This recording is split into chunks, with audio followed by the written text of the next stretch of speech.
21대 후반기 국회를 보면 김진표 국회의장에 대한 비판이 좀 많았죠. 근데 저는 개인적으로 인상적이었던 김진표 의장의 대응, 그게 뭐 무대응이었는데 이른바 바이든 날리면 그 논란이 있을 때 기억하시겠지만 그때 김은혜 수석이 우리 국회의원들을 향해서 욕을 했다 뭐 이렇게 해명했지 않습니까? 맨 처음에. 아니, 공식적으로 밝혔죠. 공식적으로 브리핑을 통해서 그래서 거기에 대한 국회의 반응이 나오고 항의가 나올 거 저는 예상을 했는데 그 예상이 빗나갔어요. 그냥 조용했단 말이죠. 아니 국민들이 뽑은 국회의원들이 있는 그 입법부 국회 민의의 전당의 국회의원들을 향해서 그렇게 욕을 했다고 하는데 국회의장이 가만히 있어요. 뭐 이것만 봐서도 이번 21대 후반기의 국회의장에 대한 비판의 목소리가 나올 수밖에 없는 것이고 21대 국회와는 22대 국회가 달라야 되는데 그러면 국회의장도 확실히 달라야 되는 게 아니냐 이런 컨센서스는 있는 것 같습니다. 그렇죠? 저는 김진표 의장님이 예. 뭐 협치, 중립을 표방했지만 가장 편파적인 국회의장이었다고 생각합니다. 지난 2년 동안 검찰이 국회 압수수색을 22번 했는데 네. 21번이 민주당 압수수색이었습니다. 아니 이렇게 편파적인 검찰 압수수색에 대해서 문을 열어준 게 김진표 의장입니다. 네. 이게 뭐가 협치고 뭐가 중립입니까? 저는 사실은 김진표 의장님이 그리고 가장 강한 의장 권한을 행사했다고 생각합니다. 국회의장이면 회의를 진행하고 어떤 국회 의원들이 뭔가 업무를 진행하게 도와줘야 되는데 본인이 계속 개헌 그런 이야기를 하고 다녔어요. 아니 본인이 어느 당 대표도 아니고 원내대표도 아닌데 네. 국회의장이 개헌하라고 뽑아놨습니까?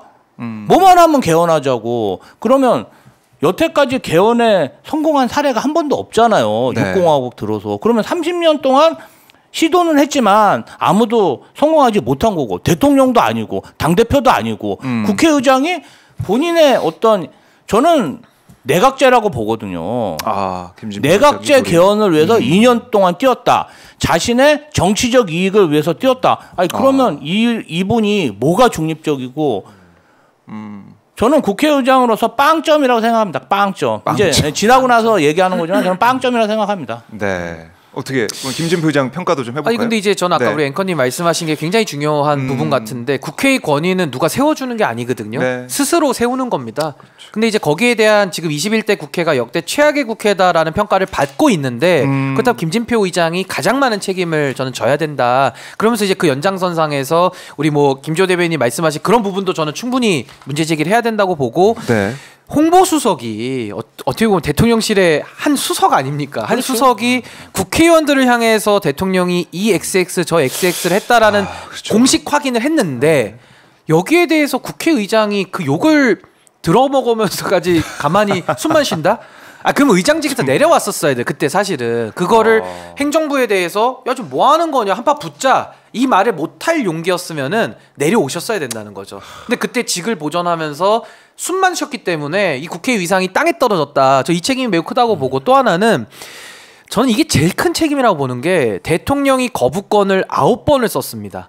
그렇죠. 그 이제 10번째 된다는 10번. 건데 저는 10번. 그 중에서 제가 동의하는 거부권도 있기는 해요. 뭐 예를 들어 민주당이 제도를 바꾸는 데 있어서 그냥 밀어붙이는 것도 있으니까 그럴 때는 거부권 쓰는 거는 어쩔 수 없는 대통령의 권한인데 너무 심하잖아요. 너무 많이 거부권을 행사했고 특히나 김건희 여사 주가 조작에 대해 가지고 거부권을 행사했을 때는 이거는 이론의 여지가 없는 겁니다. 이거 여야가 없어요. 그럴 때는 거부권에 대해 가지고 대통령 그렇게 하면 안 된다라고 따끔한 일침을 놔야 되거든요. 근데 그것조차 안 합니다.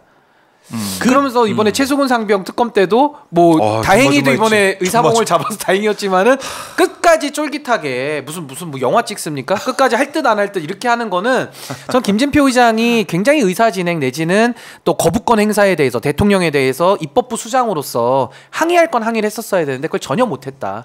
김진표 의장이 따끔한 일침을 이재명 대표한테 넣었습니다. 그랬었나요? 10월달에 네. 이재명 대표님이 그 단식 투쟁할 때 네. 6일차에 방문하셔서 저는 뭐 덕담할 줄 알고 그렇죠. 오신 줄 당연히. 알았는데 여기서 이제 사실은 그 당시 어떤 일이 있었냐면 대통령이 장관들한테 전사가 돼서 적극적으로 싸워줘야 된다 국회 가서 이런 발언을 했어요. 기억납니다. 그러다 보니까 막 장관들이 막 한동훈 법무부 장관 비롯해서 그 순한 한 총리까지 막 대들고 막 따지고 막 이런 일이 벌어졌어요. 유병호 이런 사무총장 이래서 신나서 정말 이런 국무위원들이 없습니다. 국회 알기를 정말 진짜 개떡으로 알았거든요. 정말 오만방자하게 굴다 보니까 의원들이 백혜련 의원이 그 당시 있었어요. 백혜련 의원이 이거 너무 국무위원들 태도가 오만불손하고 정말 국회에 대해서 적의를 가지고 대하고 있다. 말은 했어. 국회의장에서 이거 좀 개선해 주셔야 된다. 말씀드렸어요. 그랬더니 국회의장이 말이야 민주당이 맨날 강행 처리하고 그러니까 거부권 발동되고 이러니까 협치가 안 되는 거 아니냐 일장 연설하고 했어요. 그래서 저희가 진짜 대표님이 그때 이제 6일차다 보니까 기력이 없잖아요. 그러니까 말씀을 못 하시고 그냥 가만히 듣고 있더라고요. 그래서 엄청 분통이 터졌고 저는 진짜 김진표 의장 때 무슨 돈봉투 수사한다면서 29개 의원실 출입 기록을 압수수색 당했어요. 자, 29개 의원실 출입 기록만 지금 이거는 국회 역사상 처음입니다. 국회에 드나드는 모든 방문객의 출입 기록이 사실상 검찰 캐비넷에 디지털 캐비넷에 보관될 수 있다는 얘기거든요. 그걸 보고 어느 누구는 어느 새 찾아갔다. 이거는 정말 끝까지 보호되어야 할 자료인데 이것까지 털렸고요. 그것뿐이 아닙니다. 그 지금 기자실까지 압수수색 당했거든요. 기자실 압수당한 사유가 한동훈 위원장, 한동훈 법무부 장관의 인사청문회 때 그때 한동훈 법무부 장관이 인사청문 자료를 청문위원들한테 제공했는데 이러한 인사청문 자료 중 개인정보가 무분별하게 기자들한테 유출됐다 해서 MBC 소통관 기자실까지 압수수색 당했거든요. 이게 말이 됩니까? 그렇네요. 참 하나는 짚어보니까 21대 국회 별의별 일 다 있었습니다. 법원에서 이러한 영장을 허가해 준 것도 잘못이고 법원이 이렇게 허가해 줬다고 해서 국회의장이 이거를 허락한 것 자체가 잘못입니다. 그러면 대검찰청 한번 압수수색 당한 적 들어보셨어요? 대통령실 압수수색 당한 얘기 들어보셨어요? 아니 그런 데는 자료를 요구하면 그냥 제출합니다. 이미 제출로. 다 그렇게 받아주고 다 그렇게 했습니다. 그런데 유독 상권 중 국회만 이렇게 무차별하게 압수수색 당하고 그러니까 국회의 권능이 떨어지고 검사들이 와서 국회의원들한테 삿대질하고 국무위원들이 와서 삿대질하고 우습게 하는 겁니다. 국회의원은 국민을 대신해서 국민들 견제하는 기구거든요. 그런데 마치 언론인이 국회의원 물론 비판할 수 있죠. 그런데 김진표 의장 때 국무위원 검사들까지 국회의원을 비난하고 비판하고 정말 국회 권능을 땅에 떨어뜨렸기 때문에 저는 뭐 박지원 의원이 뭔가 좀 욕설을 하시는 부분은 잘못이라고 생각하지만 그게 정말 트리거가 돼서 방아쇠가 돼서 모두가 지금 들고 일어난 게 아닌가 이렇게 생각하고 있습니다. 근데 여기서 이제 우리가 잘 생각해야 되는 게 그러니까 국회의장은 김진표 의장은 민주당에서 5선을 하신 분이잖아요. 그러니까 사실 그때도 국민의힘은 뭐 의장 선택 권한 없었잖아요, 사실은. 국민들도 없었고. 그러니까 민주당에서 뽑았던 분이 결국 이제 이렇게 엉망으로 사실은 그 업무 수행을 했고, 이건 뭐 여야가 없는 평가니까 재론의 여지가 없어요. 그러니까 뭐 저는 뭐 과거를 더 논해가지고 발목 잡히자는 뜻이 아니라 이번에 그러니까 의장을 잘 뽑아야 된다는 얘기입니다. 그럼요. 그러니까 다시 한번 기회가 왔을 때 물론 뭐 사람 보는 눈이라는 게 저도 그래요. 뭐 누굴 뭐 다 지지했다가 실망하기도 하고 여러 가지 그게 있겠습니다만은 일단 이번에 뽑히시는 분이 좀 잘하셔야 된다. 이 김진표 사례를 반면교사 삼아가지고 안 그러면 또 욕 먹습니다, 진짜. 그럼요. 잘 뽑고 잘하셔야 된다. 이게 중요한 겁니다. 사실은 최근에도 이런 일이 있었습니다. 검사 5월 7일 날 한 달도 안 됐습니다. 검사 206명 증언법이 법사위 소위를 통과했습니다. 저 사실 박은정 당선인 조국 혁신당 박은정 당선인이 얘기하지 않았다면 저 이 내용도 몰랐거든요. 지금 2년간 이렇게 검사들이 행포를 했는데 자그마치 206명을 증언하는 증언법이 아니 소위를 통과했고 아무도 몰랐잖아요. 제가 너무 황당해가지고 찾아봤습니다. 찾아봤는데 법안 제1소위원회에서 통과됐고 자 법안 제1소위는 8명이 구성되어 있는데 소병철, 권칠승, 박용진, 박주민, 최기상, 유상범, 장동영, 점정식 의원으로 구성됐어요. 자 민주당이 하나, 둘, 셋, 넷, 5명이고요.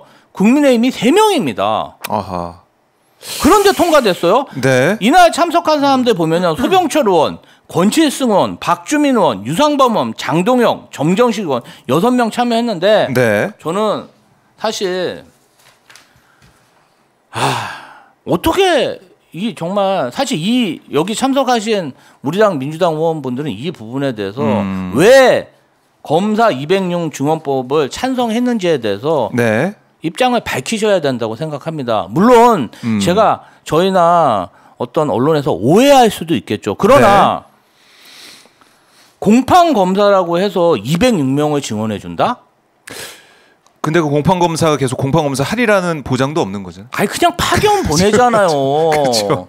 정말 이 검찰은 특활비 조직 정보부처는 예산 조직으로 관리하는 겁니다. 그런데 어떻게 조직을 206명이나 증언해서 통과시킬 수가 있고 저는 사실 박주민 의원 여러 곳에 가서도 굉장히 칭찬하고 훌륭한 분이라고 하시거든요. 네. 실수였다. 실수할 게 따로 있는 거죠. 그리고 이게 실수라고 믿을 사람이 누가 있습니까? 이 부분에 대해서 우리 민주당 의원님들은 확실한 입장과 그렇네요. 해명을 하시고 왜 206명을 증언했을 뿐이 없는 것에 찬성했는지에 대해서 소신을 밝히셔야 된다고 생각합니다. 제가 사실은 최근에 대검찰청에 가서 대검 차장하고 면담을 추진한 적이 있습니다. 의원들이 40명, 40명이 가고 제가 실무적으로 뭐 다 들어갈 수가 없으니까 5-6명 들어가서 하기로 했는데 이제 대검 차장하고 그 검사들이 제 얼굴을 보고 너무 불쾌했던 겁니다. 이제 왜요? 저희가 검도기에서 활동을 많이 하다 보니까 굉장히 저에 대해서 그 터부시하는 게 있더라고요. 저 사람은 내보내달라. 근데 사실은 그 일정 기획을 다 제가 실무적으로 한 거고 아니 그날까지도 제가 참여하는데 아무 문제가 없는데 한 검사가 그걸 보고 저 사람 내보내달라. 결국은 우리 당 의원 중에 어떤 분이 검사들이 부탁을 하니까 좀 저를 좀 의원이 아니니까 나가달라고 하더라고요. 그래서 제가 나왔는데 사실 이러한 모습 굉장히 실망스럽고 어떻게 검사 206명 증언법이 소위에 통과됐는지 이 부분 사실 당 차원에서나 민주주의당 전체에서 원인을 규명해야 되지 않나 이렇게 생각합니다. 근데 이거는 저도 지금 처음 들었어요. 저도 몰랐고, 그러니까 왜 이게 어떤 연유에 의해서 그럼 어떤 이유가 있었을 거 아닙니까? 네. 그게 뭐 밝혀져야 될 것 같고 박주민 의원도 뭐 깊게 관여하신 것 같아 보여서 입장을 밝히신 게 좋을 것 같네요. 뭐 박주민 의원이 라디오에서 약간 뭐 미스가 있었던 것 같다. 60건이 넘는 법안은 굉장히 짧은 시간에 처리해야 되니까 간사간 합의된 대로 처리해달라는 요청이 있었던 거다. 뭐 이렇게 해명했지만 어쨌든 진상을 또 왜 이런 일이 벌어지게 됐는지는 짚어봐야 되는 것이고.